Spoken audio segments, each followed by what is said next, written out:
সুলতানি আমলের প্রাচীন ঘ্রাণ নিতে নিতে আমি হঠাৎ থমকে দাঁড়ালাম শত শত বছরের পুরনো এক রাজকীয় তোরণের সামনে। বাবা আদম মসজিদ। ১৪৮৩ খ্রিস্টাব্দে সুলতান জালালউদ্দিন ফতেহ শাহর আমলে নির্মিত এই মসজিদটি ইতিহাসের এক জীবন্ত সাক্ষী। বাহিরে তখন তপ্ত রোদ, কিন্তু মসজিদের ভেতরে পা রাখতে শরীর জড়িয়ে গেল এক স্বর্গীয় শীতলতায়। এই শীতলতার রহস্য লুকিয়ে আছে এর নির্মাণ শৈলীতে। বলা হয় এই মসজিদের দেয়াল এবং মেঝে তৈরিতে যে ইতিহাসের খোঁজে আমি যখন মুন্সিগঞ্জের মীর কাদিমের অলিগলি মারিয়ে যাচ্ছিলাম, কল্পনাও করিনি সামনে এমন এক বিস্ময় অপেক্ষা করছে। সুলতানি আমলের প্রাচীন ঘ্রাণ নিতে নিতে আমি হঠাৎ থমকে দাঁড়ালাম শত শত বছরের পুরনো এক রাজকীয় তোরণের সামনে। এটি পালবাড়ি। চুন সুরকির দেয়াল থেকে আস্তর খসে পড়ে এখন কেবল পোড়ামাটির লাল ইটগুলো দেখা যাচ্ছে, যেন প্রবীণ কোনো মানুষের শরীরের হাড় বেরিয়ে এসেছে। কিন্তু আশ্চর্যের বিষয় কি জানেন? অধিকাংশ রাজবাড়ি যখন পরিত্যক্ত হয়ে নির্জনতায় কাঁদে, এই বাড়িটি আজও মানুষের কলকাকলিতে মুখরিত।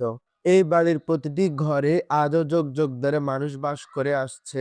আমি বহু জাঁকজমকপূর্ণ প্রাসাদ দেখেছি যা এখন বিরান, কিন্তু পাল বাড়ির এই জীর্ণ দেয়ালগুলোর ভিতরে এখনো জীবনের স্পন্দন পাওয়া যায়। এখানকার মানুষগুলোর চোখে মুখে এক অদ্ভুত প্রশান্তি। তারা হাসিমুখে পথ দেখিয়ে দেয়, পরম মমতায় জানতে চায় কোথা থেকে এসেছি। তাদের বেশভূষা আর সহজ সরল চাহনি দেখে মনে হয় এরাই এই মাটির আসল উত্তরসূরি। চারপাশের পুরনো গাছগাছালি আর মাটির সোদা গন্ধ যেন কানে কানে বলে যায় সে হারিয়ে যাওয়া সোনালী দিনের কথা।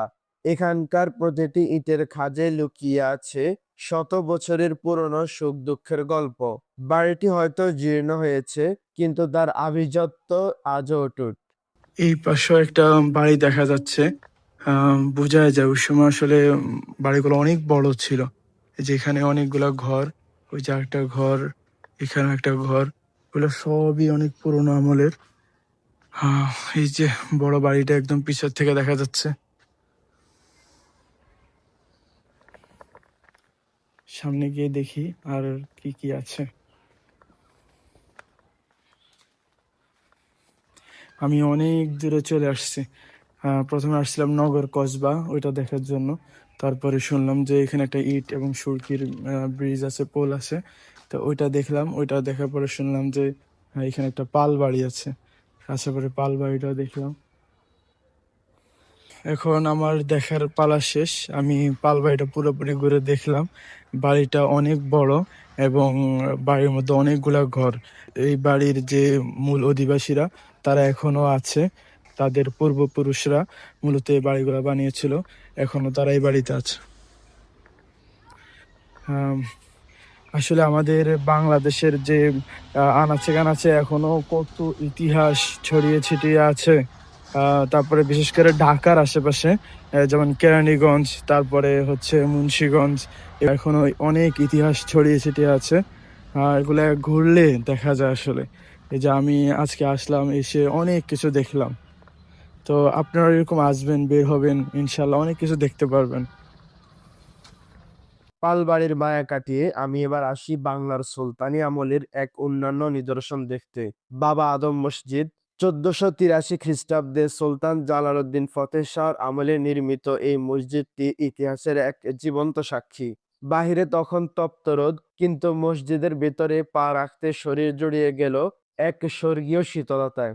এই শীতলতার রহস্য লুকিয়ে আছে এর নির্মাণ শৈলীতে। বলা হয় মসজিদের দেয়াল এবং মেঝে তৈরিতে যে বিশেষ পাথর ও চুন সুরকি ব্যবহার করা হয়েছে তা বাহিরের প্রচন্ড তাপকে শুষে নিয়ে ভিতরটা সবসময় ঠান্ডা রাখে। সুলতানি আমলের স্থপতিদের এই বিজ্ঞানসম্মত কারিশমা আজও আমাদের অবাক করে। মসজিদের গায়ে পোড়ামাটির যে লতাপাতা আর ঝুলন্ত শিকলের নকশা রয়েছে তা প্রমাণ করে তৎকালীন বাংলা শিল্প সংস্কৃতি আর ধন দৌলতে কতটা সমৃদ্ধ ছিল। এটি কেবল একটি মসজিদ নয়, এটি আমাদের বীরত্ব আর ঐতিহ্যের এক অখণ্ড স্মারক। মুন্সিগঞ্জের এই প্রাচীন জনপদে এসে বারবার মনে হচ্ছিল আমরা হয়তো আধুনিক হয়েছি, কিন্তু আমাদের শিকড় রয়ে গেছে এই ধুলোবালি আর চুনসুরকির ইটের ভিতরেই। মীর কাদিমের পালবাড়ি থেকে বাবা আদম মসজিদ, এই যাত্রা আমাকে শিখিয়ে দিল ইট পাথর হয়তো ক্ষয় হয়, কিন্তু মানুষের ভালোবাসা আর সঠিক যত্ন পেলে ইতিহাস কখনো বৃদ্ধ হয় না। দেখা হবে পরের কোনো ভিডিওতে নতুন কোনো ইতিহাসের সন্ধানে। আল্লাহ হাফেজ।